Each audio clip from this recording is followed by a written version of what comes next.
3, 2, 1. Never has there been a better time to be alive in human history. If you're not feeling it, you must discover why. Join Matthew Bolton in developing and applying a framework of objective optimism toward a flourishing life of meaning, health, and happiness. Here's your host, Matthew Bolton.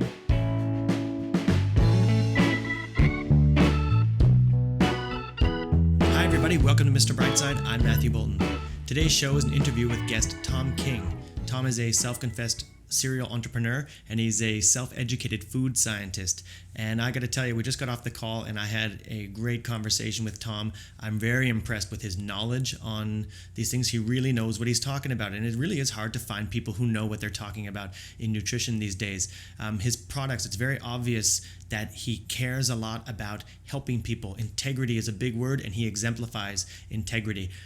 He talks about how he thinks about entrepreneurship and how he thinks about his business, and I can see that his whole passion is in it, and he really cares about helping people with his products, and he's really educating himself to make sure he knows that he's building something good for his life and his health, and that he can very proud to share with other people to help them live a healthy lifestyle. I just learned so much from it, and I know there's so much you can learn, a lot of leads in here, and then you'll be encouraged to want to educate yourself more after you hear a lot about this. So I can't recommend this enough. I just hope you guys enjoy it. I'll see you guys on the other side of it. Hi everybody, welcome now to our interview. I'm joined by Thom King, part CEO, part personal development wonk, and part biohacker info geek. Thom King is a self-confessed serial entrepreneur. While his favorite book list contains many success-oriented and personal development classics, the traditional definition of achieving success, for example, make a lot of money, is not what inspires or motivates King. He follows more of a you aren't doing well unless you're also doing some good line of thinking. King's company has been built around the simple principle of do the right thing. In 1999, Thom's personal passion for food and his concern over the explosion of metabolic disease led him to found Stevia Brands, now known as Icon Foods, with a mission to stem the tide of diabesity by providing consumers healthy alternatives to sugar. In recent years, his passion for food and optimal health have intersected with his embrace of a ketogenic, low-carb, high-fat diet. Thom's latest project is a line of ketogenic condiments intended to help more people successfully adopt a healthier lifestyle. Based on the understanding that it's only by determining the why of what you want to do that you can achieve lasting success, King's business isn't simply something he does for a living. It stands as a testament to who he is, what he does, and how he lives his life. Thom, thanks very much for joining us here. Matthew, I appreciate it. That was a really great introduction. I hope I can live up to it. I'm sure you will. Well, maybe you can start us off with a brief history. What led you to the work you're doing, the lifestyle that you embody and want to share with people? Yeah, that was, it's been an interesting journey. I can absolutely assure you that. The way I got into sweeteners is super interesting. I was actually living in Arizona at the time and working for a radio station. And I ran into a gentleman whose name was Jim May, and he had just come back from Paraguay, and he had like a bunch of different herbs and things that, that he brought back that had sort of medicinal qualities. And he cracked open this jar of green paste, and he said, "Hey, you should try this." And I tried it, and I was blown away. I was like, "What is this? It's super sweet." And he's like, "It's stevia leaves that have been ground down into a paste," and it was about 25 times sweeter than sugar, but it didn't have any like calories, didn't have any carbs, didn't have any kind of impact on blood sugar.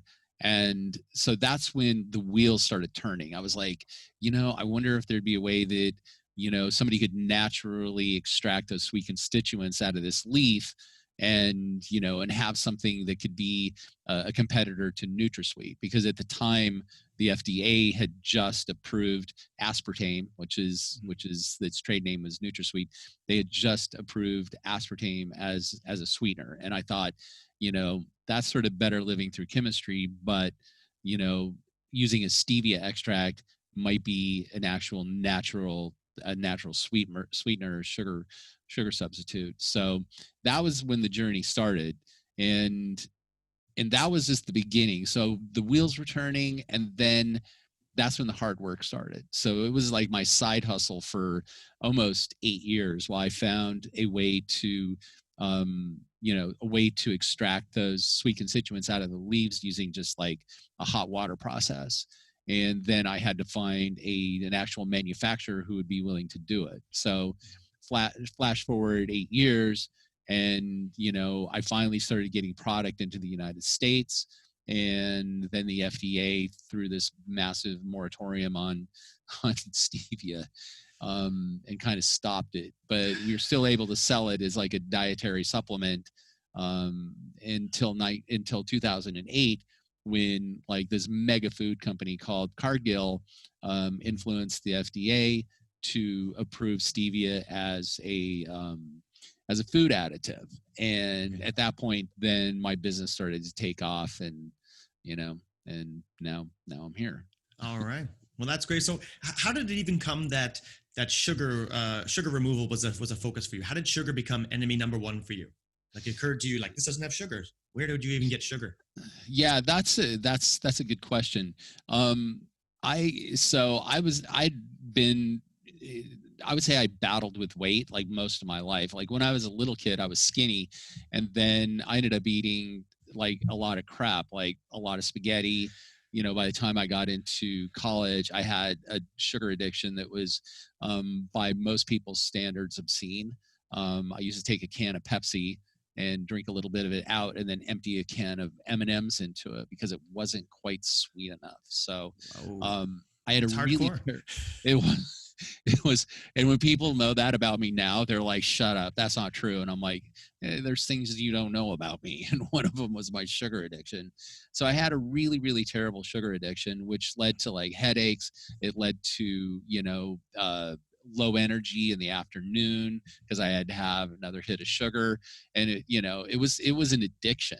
And I started getting interested in sugar reduction at that point because it's like my body is just, I was in my 20s and my body was just like crapping out on me. I was like overweight, and then I would get skinny, and then I'd get overweight. And, I started narrowing it down to, how much sugar I was consuming.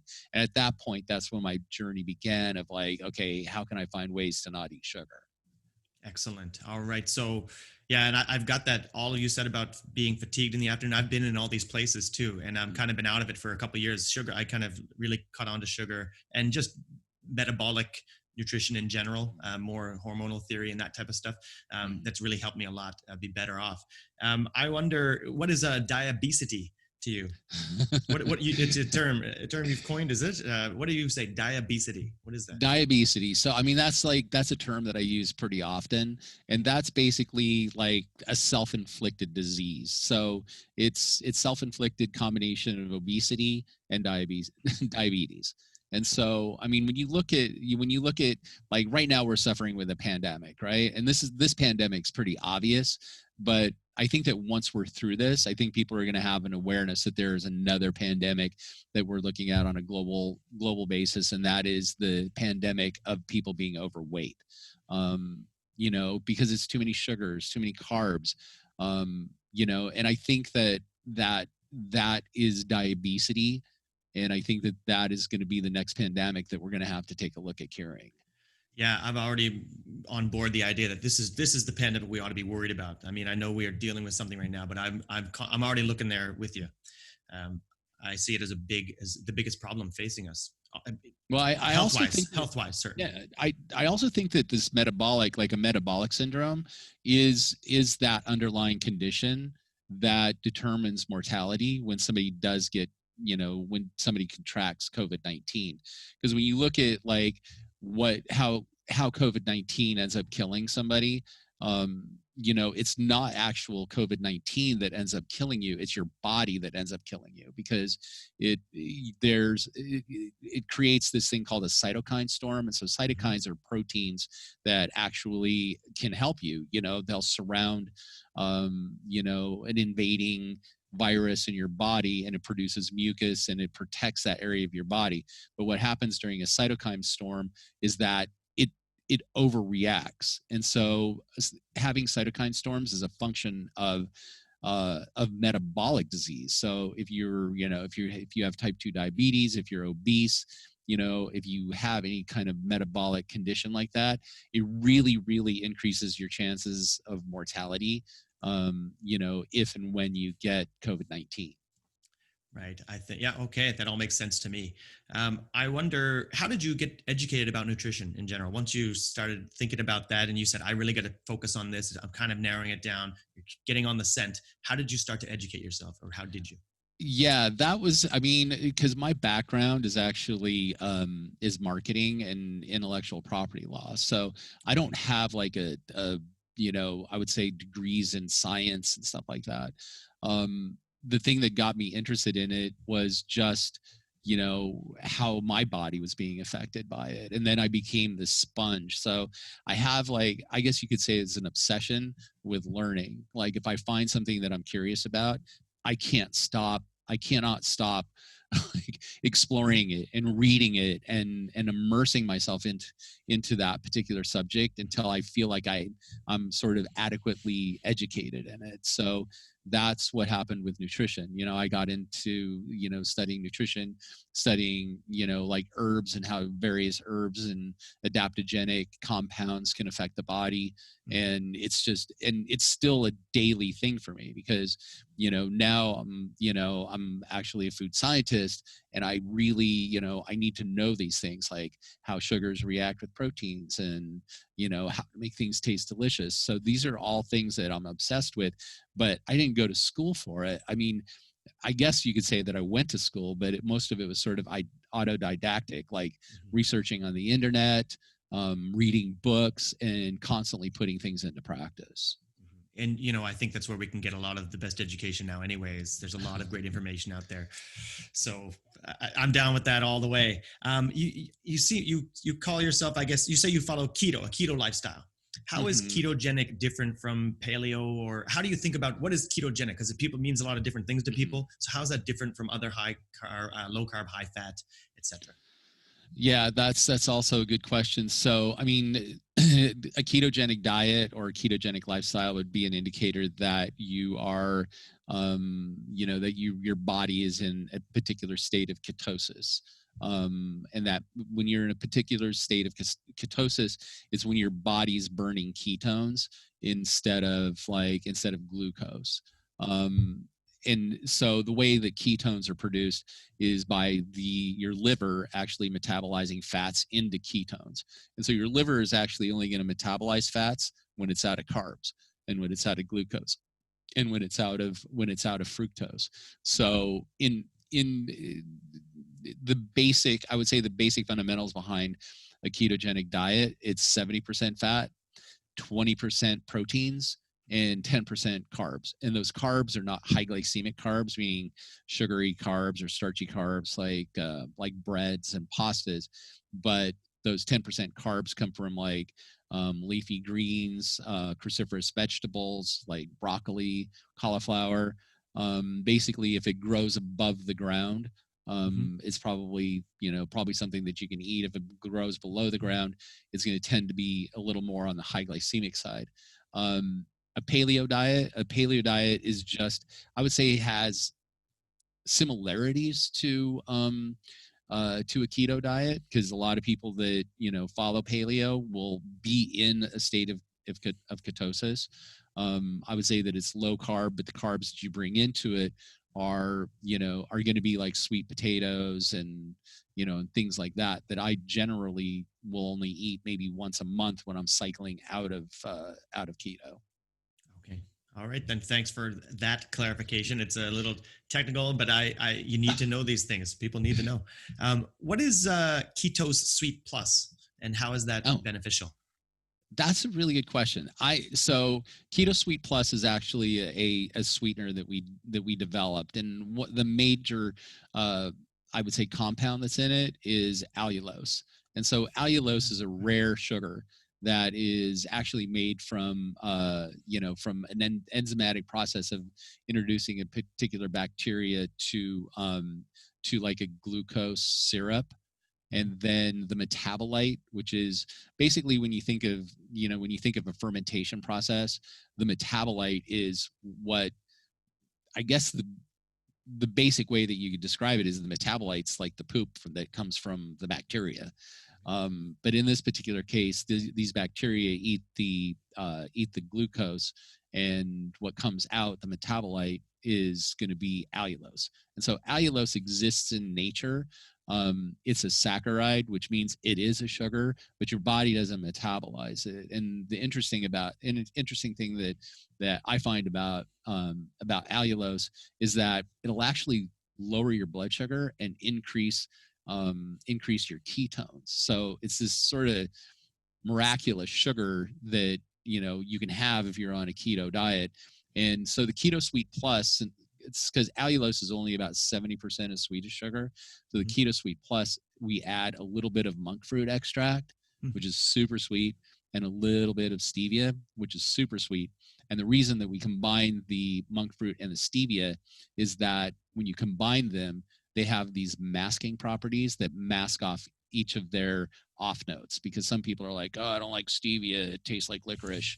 And other people are like, oh, I don't like monk fruit because it tastes like, it's reminiscent of like a melon rind, and I don't like it. But when you combine the two, they really mask those off, and it gives it a sort of a neutral flavor. So the Keto Sweet Plus is just neutral and sweet, and you can add it to any beverage, smoothies, anything.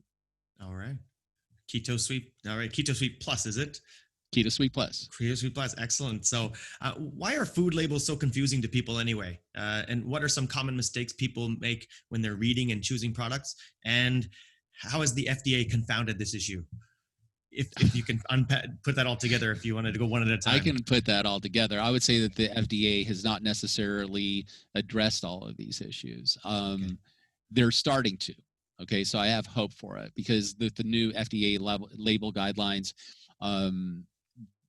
food companies have to report added sugars.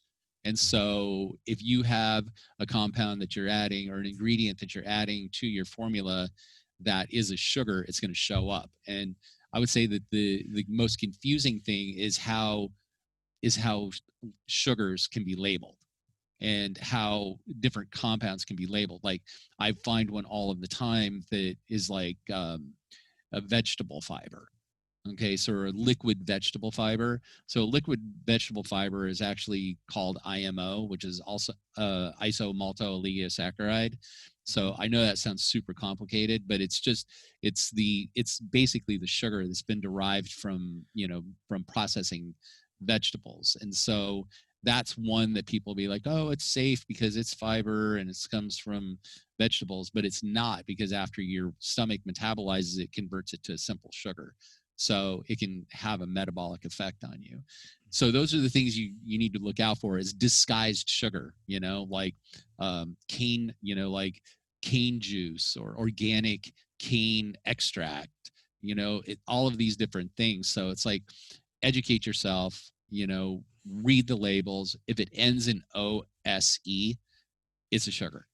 Okay. So stay away from those. All right. How does exercise fit into your lifestyle as well? So we talk a lot about diet, and I'm a big diet is key guy, but yet exercise. How about you? How do you think about it? Well, I mean, I believe in the philosophy that, weight loss or fitness or being healthy, let's say being healthy, is 80% of what you eat and 20% of what you do. And so, I mean, I never miss a day of working out. So I have a morning routine that I have, and I practice it religiously. And I would have to say it's probably my religion. So I get up pretty early in the morning. I usually have a cup of coffee. I'm fasting this week, so I'm not having any food, but I still will work out. Like, I'll still, like, I usually do bike and rowing and running, working out with weights, doing plenty of like sit-ups and crunches and things like that. I try to practice yoga. So I do a lot of things that incorporate fitness, but also things that incorporate balance and flexibility. Because I really feel like, now that I'm over 50, that I need to incorporate. Looking good, Tom. Looking great, man. Thanks, man. I appreciate that. that I need to incorporate more flexibility. And I really started getting into yoga because I started thinking, well, as you have a flexible body, you also have a flexible mind. So it helps you become sort of more resilient. But before I even start my workout, I journal. So I spend at least a half hour to 40 minutes journaling a full 8.5 by 11 sheet of paper. And that's how, I sort of map out, how I'm going to make my day a masterpiece. What are the things I want to manifest? What are the things I'm grateful for? Because, you can't really, negativity and gratitude can't sort of exist in the same place. So I try to fill my mind with, a lot of gratitude. So, I know what I'm fortunate and lucky to have. And then I just use a lot of breathing exercises to sort of breathe in like affirmations, things that I want to attract to myself, things that I want to let go of, like I want to let go of issues. Like most of the things I want to let go of is fear, like fear I think is debilitating. And I also think it's a future-based thinking. So I use that journaling method to really drill into letting go of fear and anxiety, and and that seems to really set the stage for my day. Wow. All right. Well, there's all kinds in there. I'm trying to keep it all together as it's going through my mind. But I'll try to hit the few points that occurred to me there. Where one is 80-20. I'm somewhere on 80-20, something in that camp. I'm definitely big on diet is the key. I exercise very little relative to what I used to. And I love, I'm active every day and I love sports and everything. But as far as really getting down, I feel like people don't have to be killing themselves and think I have to, I want to get healthy. I have to, it's 90% exercise and then I just eat whatever because I'll work it off and all that. That's completely backwards and something I've come to realize recently. But I do think about exercise in terms of the flexibility, resilience is a good way. So it's my strength. That kind of stuff comes from exercise. You don't just have a good diet and be strong and resilient. So I like all that. And a couple of things you mentioned that I wanted to ask you about were about intermittent fasting or fasting in general. However, that I didn't really hear you anything that you mentioned that until now, and I was like, oh, good, he does do that. Because I wondered if it was just eat a lot, but just don't eat a lot of sugar and do whatever. I was curious about that. And then mindfulness, you already mentioned a lot about that, I think. Maybe.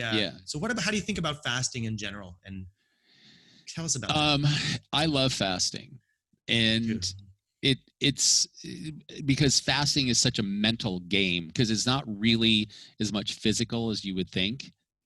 It's more mental because you keep thinking about food. And I think that those thoughts that you get about food are more about filling a void. Like you fill that void. So I think that fasting really gives me an opportunity to sort of breathe into some of the things that, that I'm trying to fill, like these voids that I'm trying to fill. And it's like, and it helps you shift your sort of your consciousness about food from living to eat to eating to live. And you find that when you're not consuming a bunch of food and constantly mindlessly munching, you find that it's like you use food for like you would cigarettes or anything else. It's like it's an addictive thing to like pop a little something into your mouth, eat a little bar, drink this, do that. But if you're just drinking water and you're just being mindful of what's going on in your body, there's hunger is such a teacher. Like fasting is probably one of my favorite things to do because a lot of stuff comes up for me and my energy level just goes through the roof. Yeah, it's hard to tell people about it because there's a lot of fear surrounding it, and I understand it. I was there, and I'm not there anymore, but I was there, and I get it all. But it's really hard to communicate to people that it is about the mind, but I also find it is somewhat physical in that once your hormones do change for a bit, they kind of tell you you're not that hungry. Like, and I don't struggle. It's not like I'm struggling every time going, I want to, but I know this is good for me. No, it's just, I don't care. Right. Most of the time. So it's kind of that. I had one Facebook friend put it a very good way. You started making me think of that quote she had was, she was just early getting into it and then said, I now start to think that maybe I've never been hungry in my life. I've only had cravings. And I thought, is that pretty good? And I thought that describes what I like that. So I started using it now Yeah. from her. So that's great. And I feel like that. You're trying to fill a void with it, not that you need it. It's not, but I'm hungry. I have to. So it's a big subject. I don't know if we'll go all into it, but that's a good lead into the idea that Sure. it is something that's very has a lot of benefits, more than just you're going to lose weight or something, and you have to starve to lose. It's not even about starving; it's about other things. It's about it's about letting your body go into autophagy, and so I would say that the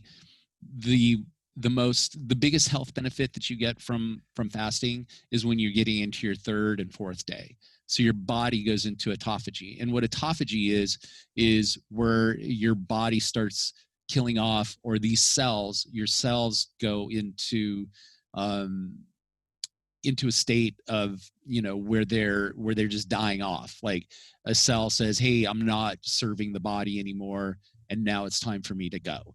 And your body only goes into autophagy when you're fasted, when the body says, hey, I need to kick into survival mode. And part of my kicking into survival mode means let's get rid of this luggage. And I mean, that the problem with I think with modern man is that we never go hungry and we don't fast. And so our bodies never go into autophagy, and we continue to build up all of these cells that really aren't serving us. Like they're not functioning at 100%, and we need to get rid of them to make space for these new cells, that are going to be functioning at 100%. And I would say that is hands down, without a question, the biggest benefit that you get from fasting is autophagy. And I would suggest, if you are interested in it, just Google autophagy and really drill down into the health benefits from it. I mean, it's a reset for you. You're getting rid of the cells, you're resetting your hormones, you're basically getting a new body. And if you can just do that once a quarter for 5 days, go without food and have a new body, I would say that juice is worth the squeeze. Very much. Well, that's very exciting, because I've never heard of that term, yet I seem to understand what you're talking about as you go. It just jives with my experience. So I find if I don't feel well, the best thing I can do is just don't eat for a while. Like just don't eat. It's not like people think, oh, what should I eat to feel better? It's quite the opposite way. But I think that's a great way to go out on it. It was autophagy, was it? Yeah, autophagy, and there's these T-shirts, and I love this T-shirt because I was at the Metabolic Health Summit.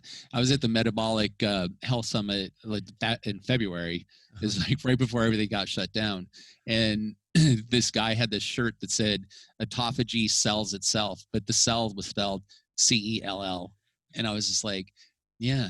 And it's basically your body just kind of recycling and getting rid of these dead cells. And it's like, even when you look at like keto, right? When you look at keto and your brain functioning, with your brain functioning on fats instead of sugars, like a lot of the neurodegenerative diseases, like Alzheimer's and dementia. I mean, those are a function that they're all now referring to as diabetes type 3.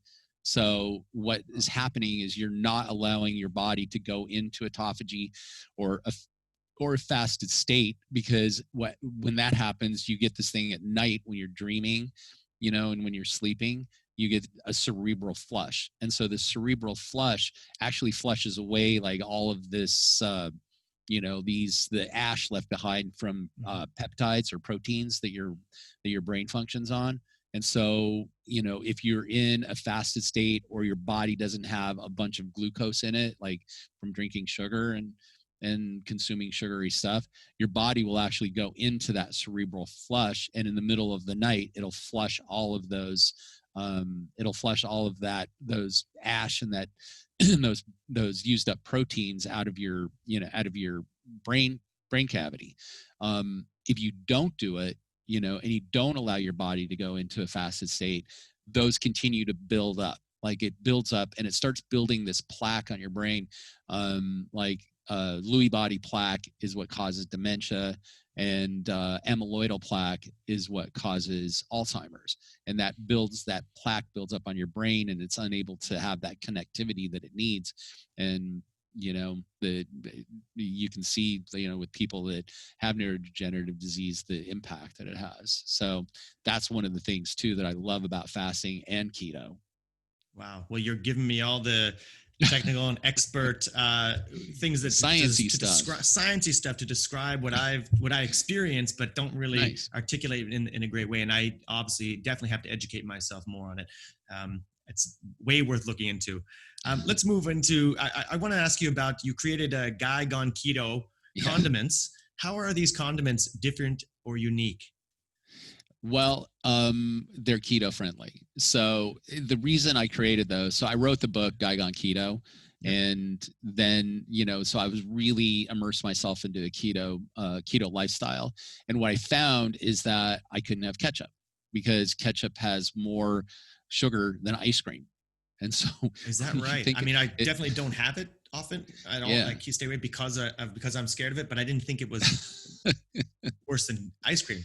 So please. Well, sorry. It has more sugar than ice cream, and so when you look at barbecue sauce also has more sugar than ice cream. So when you look at all this variety of different condiments that we usually use, most of them have more or as much sugar as ice cream. So when you look at I'm going to have a hamburger and let's put some ketchup on it, it's basically you just put a Snickers bar on top of your, on top of your hamburger. Oh, no. But what I found is that I craved those things. I craved to have barbecue, and I craved teriyaki and all these different sauces. And so I just actually got in my lab and I started making them. And I cut out all the sugar. I added healthy fats, to it with MCT oil. And I ended up with these what I found to be really delicious, ketchup and barbecue and teriyaki and sweet chili sauce and steak sauce. And they all have no sugar. And they all fall into keto supportive nutritionals. And I was just using them. And then I'd share them with people, and they were like, these are great. You should sell these, which is ridiculous because that's what I do, but I never thought of selling my own sauces. Really? It never, in the beginning, it didn't occur to you that if I can figure this out, I can sell it. Did. Wow. It never did. To have ketchup. I just wanted ketchup. And then, at that point I was like, you know what? Yeah, this would be a good idea. And so we bottled them up. And then it just was crazy. People were like, this is amazing. This is delicious. I can have ketchup again. And then the brand started to take off. And now we're adding a bunch of new products. And it's a lot of fun for me. Excellent. You mentioned you wrote a book, Guy Gone Keto. Yeah. Which came first, the book or the condiments? The book. So the book was kind of this, it started out as a journal. So I sort of as any food and sugar addict, or any addict, they eventually bottom out. And so I was in Las Vegas and went to dinner with one of our vendors. They were buying, so I was having steak. I was going to have a potato, cake, wine, whatever was free. And so I just got super full, got back to my hotel in Vegas at the Luxor, the one that's shaped like a pyramid. But I think that the room just reeked. It reeked of stale alcohol and broken dreams. And I just was like, oh my God. And I looked in the mirror and I was like, at that point, it's like I was carrying about 35 pounds of extra weight, which wasn't terrible. I'm 6'2", so I can carry it without people looking at me and going like, wow, that guy's fat. Good for you. 6'2" in here. Oh. But the thing is afternoon naps. By the afternoon, I was exhausted. My blood pressure was through the roof. And I just hit that point to where I would say that the pain of who I was and what I was looking in the mirror and how I felt, that pain exceeded the pleasure that I was getting from eating the crappy food. And so, I've always been big in journaling. So I just cracked open the journal and I started writing down okay, how am I going to change my lifestyle? What are the things that I'm going to incorporate? What are these hard stops that I'm going to make? So I started writing it down. And after a year, I had basically a book, and a friend of mine knew a publisher, and I'm like, hey, do you think I can get hooked up with this publisher? Showed him the book, and I'm like, yeah, this is a book about keto that I sort of wrote longhand. and they're like, oh my God, this is really great. And so I worked with an editor, and a year later I had the book, which is cool. And then, during that time I was making condiments that I could eat. So it all came together sort of serendipitously. Wow, perfect. All right. You say this one that you aren't doing well unless you're also doing good. I love the sound of it. Can you elaborate, please? Well, I can tell you when I've done things for money, and I'm like, oh, I can make a lot of money doing that, or just trying to cut corners that it ends up costing you time, and it ends up costing you like reputation, and just it always turns out to be a big bag of crap. And I built my company on the principles of Dr. Edwards Deming, and he had the saying that quality always costs less. And so I've always pondered that. And so I started thinking about what I wanted to do with my company, and like, did I want to build a company just to make money? Like, oh, I'm going to make money.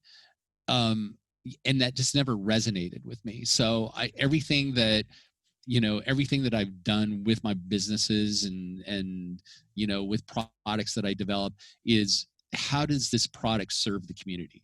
What good does this product do?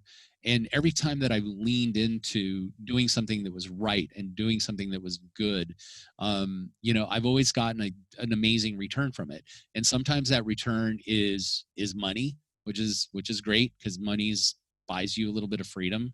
But mostly what it gives you is this deep sense of satisfaction that you have brought something good into the world. And so that has just always been my philosophy, that you're not doing well unless you're also doing good.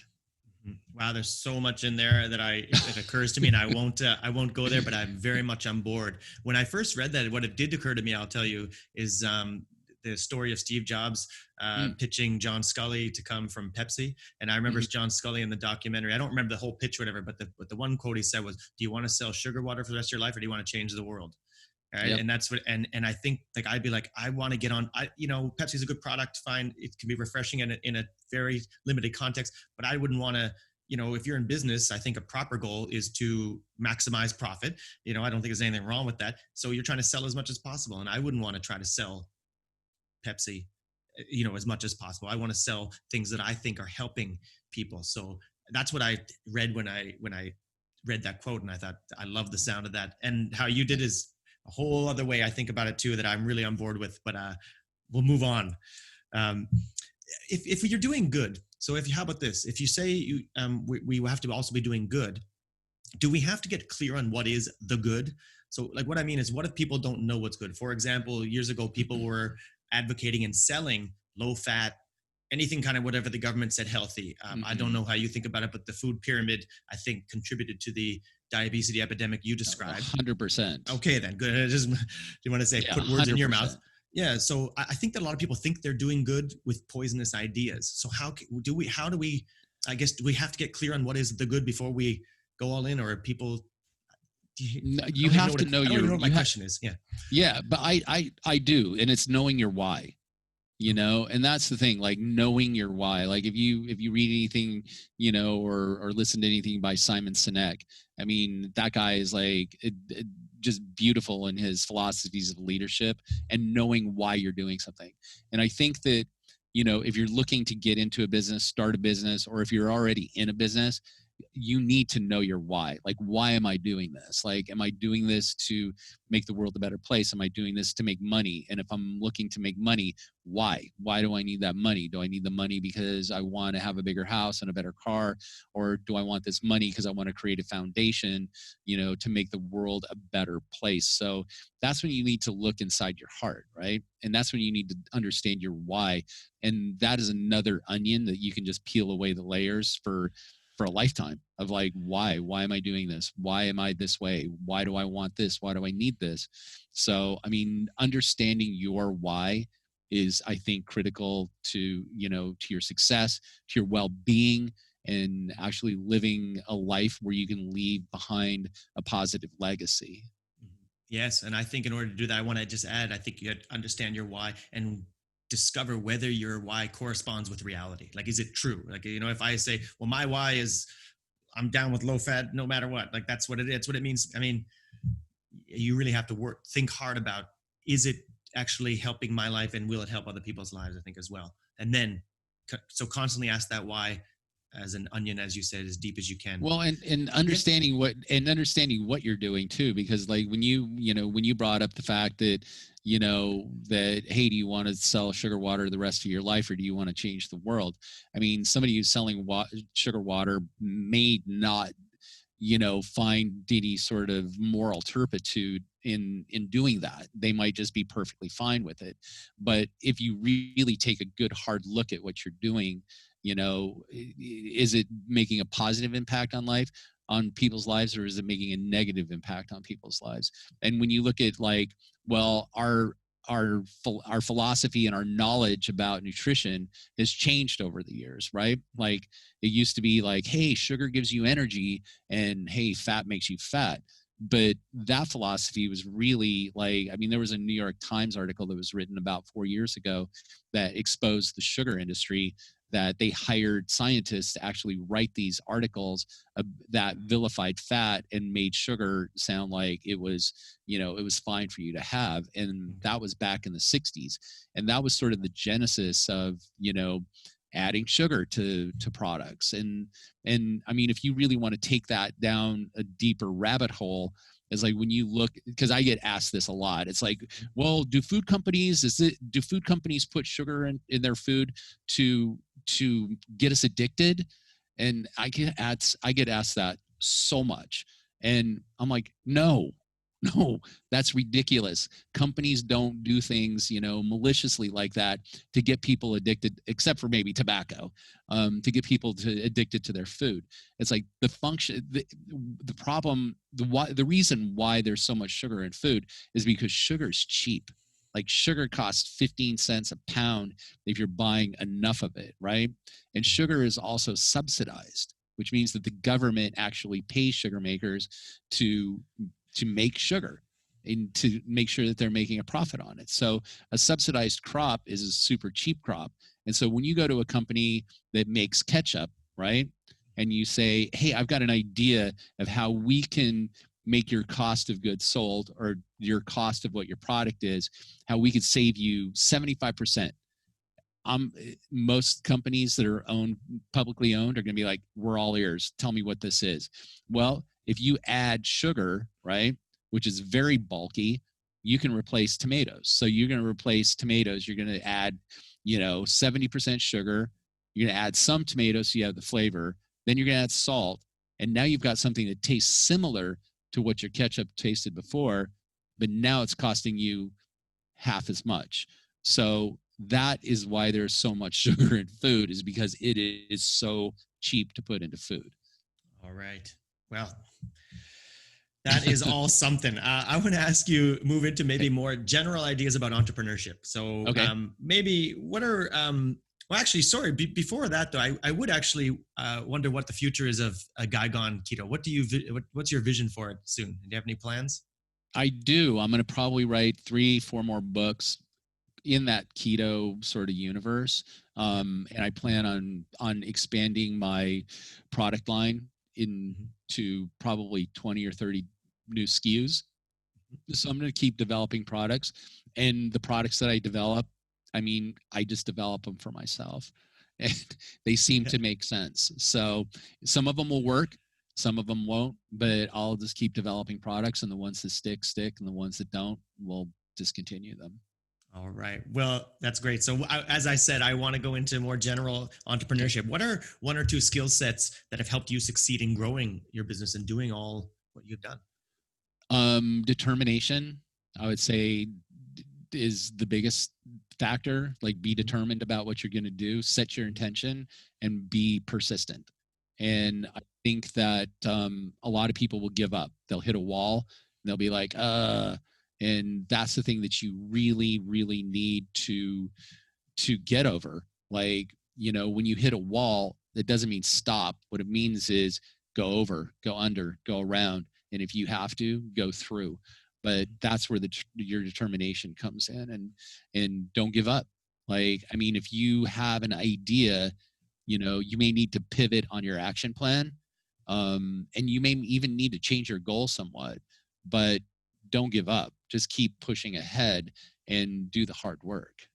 All right. It seems to me that this would be very helpful to be clear on your why, because if you've really committed to this is good, then you're more likely to push through. But if you're kind of more into something because it sounds like a good idea that probably will make some money and you hit a wall, you'll probably be like, it's probably easier to give up. Or move on to the next thing. And I mean, if you really believe in what you're doing and you believe that what you're doing is good and right, and you can see that people are benefiting from it and it's making the world a better place, then don't give up. You keep doing what you're doing and eventually success will find you. All right.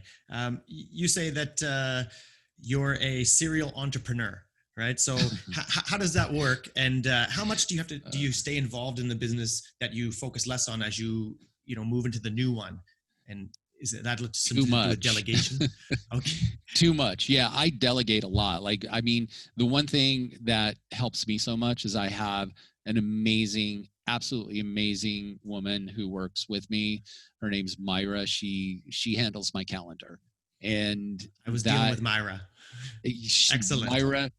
Myra is fantastic. And if you are juggling a lot of different enterprises, you have to have somebody manage your calendar, because you're blocking your day out in literally 15-minute increments. And so to have somebody be able to manage your calendar and plug these things in makes you super efficient. But going back to being an entrepreneur, so my heart and my soul is in being an entrepreneur. Right now, I'm the CEO of my company, and I am really working on trying to replace myself, because I miss being an entrepreneur. Like, I love to create. I love to create new products. I love to find new whys. I like to find new ways to contribute and ways to create a legacy. So that's a tough one for me, because I'm the CEO of the company, and I would compare it to herding cats. So I herd cats every day when I really want to create like new products and new ideas and innovate. Mm-hmm. Okay. Yeah. It's going to be tough to delegate, to find somebody who can fill that role for you, because they probably have to have at least share a vision. So, I mean, to share it and have somebody appreciate that. I don't know. Well, good luck with that. I hope so. So you can get back to being what you love doing, an entrepreneur. Yes. What is something you're most proud of, or that you find most meaningful in your work and in your business? That's a great question. Yeah, I would say the thing that I find most meaningful in my business is when, I have an employee that I bring into the family, and I literally, after a year, don't even recognize who that person is, because they have changed and grown so much. So I would say the greatest satisfaction that I derive from my businesses is watching people grow and watching people develop and becoming more than what they were when they started. Fantastic. What general advice do you have for people who want to be entrepreneurs? And I know you mentioned already the couple skills. Yeah. Mm-hmm. Yeah. Know your why. I mean, know your why. Find something that you're passionate about. Find something that you believe in, and know why you're doing it, and remind yourself every single day. Another thing that I would also, that you just embed and tattoo into your brain is think it and ink it. It means write it down. So like a good intention, so a goal like not written down is just a good intention. And so if you write a goal down, I mean, I do this with every facet of my life. So you set an intention, you describe what that outcome is, you create an action plan of how you're going to get there. And it's a quantifiable action plan, like with dates and what you're going to do. And then you execute, and then you observe the results, and you're not emotionally attached to it. You're not emotionally attached to the outcome, but you examine what those results are, and then you tweak your action plan. And if you just do that, and you know your why, and you know the outcome that you want to reach, you'll reach it. Got it. All right. I wonder if there's just anybody now. You've come to discover a lot of things on your own, right? You're self-educated. You dive into whatever you're doing. But what are some of your other influences? I saw some great book selections shared on your website. What are some of your influences? Well, I mean, books definitely. I mean, I love to fill my mind with like science and things like that. I would say that the things though that are really more interesting to me now are more on the creative side, like and creative disciplines, if you will. So, like, I really started getting into bonsai plants, because Bonsai plants. bonsai plants, yeah, because bonsai, like bonsai trees, that is, they take so long. It's something that you cultivate for years, and I think that it's super reflective of, I think it's super reflective of just how life is. That you're constantly grooming and tweaking, and there really is no end. It just means that you've groomed and trimmed this beautiful tree that you can look at, but it's really representative of how life is, the grooming, the adjusting, and the blossoming. That's one thing that I really, that I've gotten into. I would say another thing that was really amazing for me through the winter was I got into Kenzugi. And Kenzugi is where, you have a pot and you break it, and then you put that pot back together using gold. And it's amazing because I think the lesson for me out of it is finding the perfection in imperfection, and also finding that things that have been broken are probably the most beautiful things, and the areas that have been broken are now stronger than the rest of the whole. So Kintsugi is like, I don't know, I got a little obsessed with it. Yeah, yeah. This is the second time I've heard something about that, this perfection Oh. in imperfection recently. And it's very Nice. new to me. So it's something if I'm hearing it from you now too, and I like what you're about. So I'm thinking, geez, okay, there might be something in this. So, Start breaking some pots, Matthew. yeah, I'm gonna go break all my pots, and my wife will love it. But all right, maybe I'll tie these two together. Who do you admire? Why? And how important are role models? Well, I think that role models are extremely important. And, I would say that my greatest role model was my grandfather.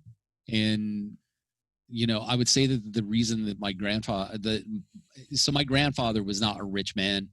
He wasn't even an entrepreneur. He was a truck driver. And he had decided that he was going to retire when he was 50 years old. And so he saved up a bunch of money. He had a Christmas tree farm. But my grandfather was like the best man that I knew. And he embodied integrity. Like his word was his bond. And those are the things that I think, that made him like a warrior, like, and his sensitivity and the love that he would give to people. Like, I mean, I think that probably the most courageous thing that another person can do is to love another person openly. And he was really good with that, and you could count on him 100%. And I used to just be mesmerized by watching him like make a salad, because he was not distracted. He wasn't thinking, he wasn't talking, he wasn't listening to the radio or watching the TV. He was actually making the salad. He embodied that whole process, and he was present with it. And his level of presence, like being present in the moment, is something that I was just always impressed with. And and I remember, he lived to be 98 years old, and I'm like, I want that too. And I remember asking him, I'm like, what's your secret? What's your secret? And do you have any regrets? And he said, yeah, I work too much. Oh man, it's fabulous, that whole thing. And integrity is a big one of my concepts, and presence that occurred to me. And then you said presence, because I tell people life's happening now. It's not something you're trying to get to and then you'll be happy when you get there. Well, and that's the thing, that the human mind is just like, you go into the limbic brain of fear, like the fight, flight, or freeze. You go into that mode, and it's, and one thing that I love to work through is fear, right? Mm-hmm. Because fear is like, well, you get afraid to take a risk, or you get afraid to say something, or you have a fear of what people might think of you, right? What are people thinking and what are their opinions? And so people are always like hung up in this fear. But the thing about fear is in the future. Like you don't feel fear in the present. Like you're just dealing with things, but it's like, the thing that fear is like, you worry about what's going to happen. Like, oh, what if this happens? And that triggers fear. And so fear is future based and it steals your present. And so if you can eliminate fear out of your life and you can live firmly in the present, you don't have any fear and anxiety. Wow.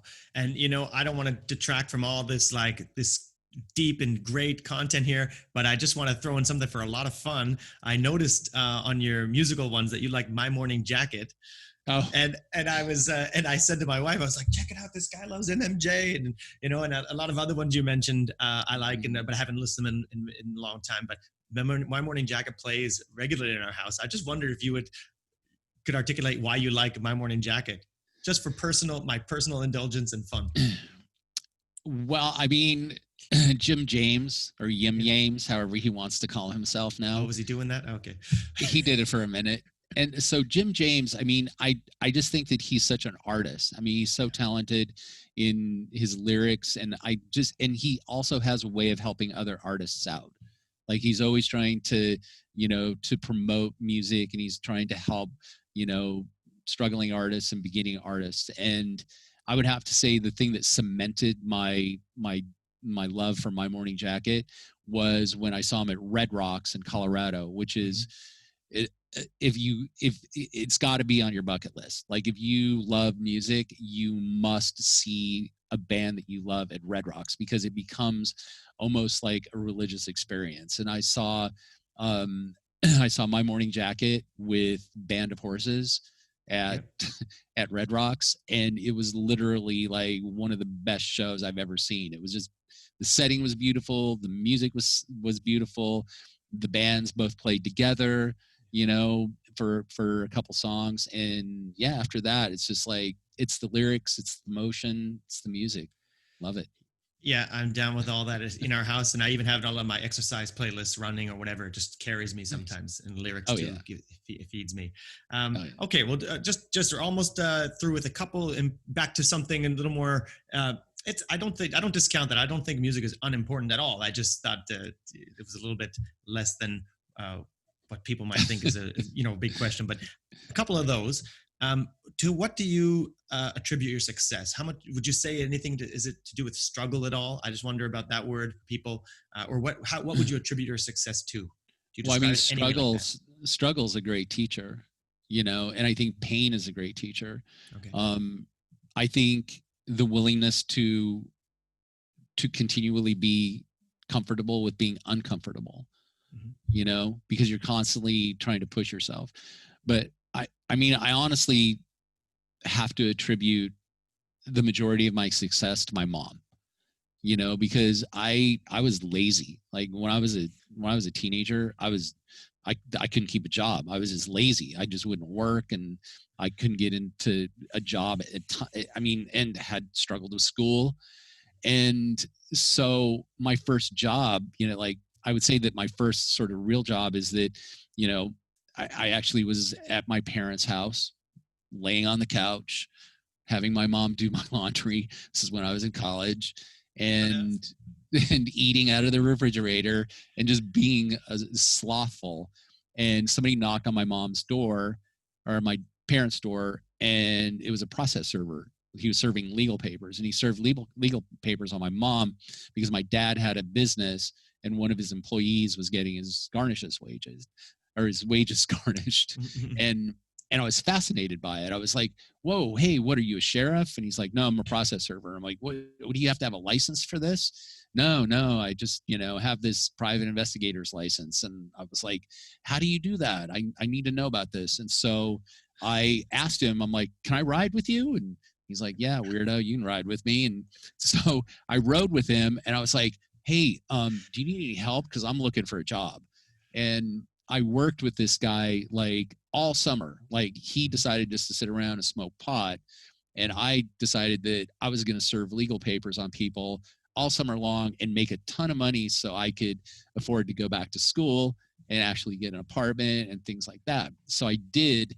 And at the end of the summer, he owed me about $20,000, which would have been part of my tuition. And I would have been able to have a place to stay. And instead, what happened is when I went to collect a check, he said, I don't have the money. I spent it all on pot and cocaine. And I was like, what? And I went home, and I was just, I didn't know what I was going to do. Like, I didn't have gas money. I had no money. And, my mom was there, and I'm like, I feel like such a fool. I feel like such a failure. It's like, I trusted this guy. I worked my butt off all summer long, and I have nothing to show for it. And my mom told me, she said, his customers, the lawyers that he works for, how to run his business. It's like, why don't you just go to them and start your own business? And I'm like, I don't even know how to do that. And she's like, well, your father did it. Your grandfather did it. Your great-grandfather did it. And I didn't, it wasn't in my realm of possibility that I could do that. And my mom said, for you, the sky's the limit. And that was the name of my first business, was STL Services. So okay. My mom, in that moment, it was so pivotal. That's when I started my first business. And that is sort of what sparked, I guess you'd say it was the catalyst that really started me on fire for being an entrepreneur. So while, people's mothers may not think that they have a big impact on their sons, my mom most definitely did. And I can attribute, I wouldn't be sitting where I am right now if it wasn't for her. Mm-hmm. Wow, that's a fantastic story. I think somebody ought to serve that guy up some papers, that guy who didn't give you his money.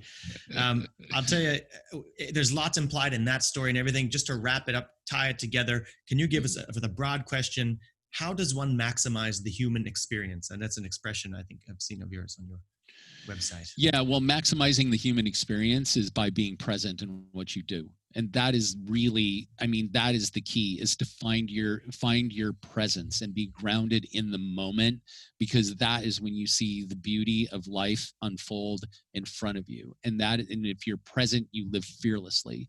And so I would say that if you're maximizing the human experience, it's all about being present. It's all about having your feet on the ground, being grounded, and not having, 1 foot in the future and 1 foot in the past. It's being here right now.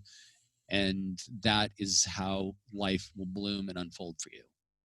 Wow. Thank you very much for that. That's how I think about it too, but not quite like that. That's beautiful. Before I just ask you where people can find you, is there anything else that I didn't ask you wish I had, or that you want to bring up that was missed? No, I can't think of anything. Okay, great. You got all the secrets. Pardon me? You got all the secrets. Okay, great. And before I do that, just to listeners, I've read on Thom's website, he believes that one of the most important success principles in life and business is a willingness to help others by sharing your accumulated knowledge, experience, and expertise. So with that, please share this interview. It doesn't always have to be your own expertise, right? There's lots of gold in here. And if you can, there's lots of great content out there. And in this interview there is, so you can have someone else speak for you. So share this with 1 or 2 people who you think will benefit from you and find some value in it. And of course, as you're listening to all this, obviously some questions are occurring to you that I didn't ask. So ask a question. You can ask right in the comments section wherever you consume. You can also go to the Mr. Brightside Facebook page, facebook.com/MatthewBolton.ca. Ask a question there. I'll make sure it gets redirected to Thom if it's directed at him, which it likely is. Nobody's asking me anything. All right. Thom, where should people go if they want to connect with you directly and learn more about you and your work? Well, if they really want to connect with me directly, they can find me fly fishing on the Deschutes River in Oregon. If they want to virtually find me, I think that they can go to Icon Foods, iconfoods.com. That's where you can see sort of the inner workings and the mad science that goes on behind our food ingredient company. If you want to know more about Gone Keto, just go to guygoneketo.com. If you want to reach out to me on any of the socials, all of the socials, Gone Keto, hit me up, DM me. I'm here. I'm a real person. Wow. Well, Thom, thanks. So it's talking to people like you that got me into this, and you just making it. I just enjoy this so much. So thank you very much. I appreciate you coming on. Oh, Matthew, it's my pleasure. I love the questions, and keep doing what you're doing. It's super important. Oh, great. Thank you. And to listeners, one more thing, just listen to what Thom's saying. Get educated about nutrition. Our diet has an enormous influence on our ability to enjoy a long life of health and happiness. And with that, as I heard you in something else, is learning to say no sometimes. So learn to say no to things that keep you from saying yes to your most passionate whys, and maximize your own human experience, inspiring others to do the same. And I'll see you guys next time. Mr. Brightside, your time out to refresh, refuel, and refocus your mind and energy toward building an optimistic framework for flourishing. Life is good. It's up to you to choose the bright side.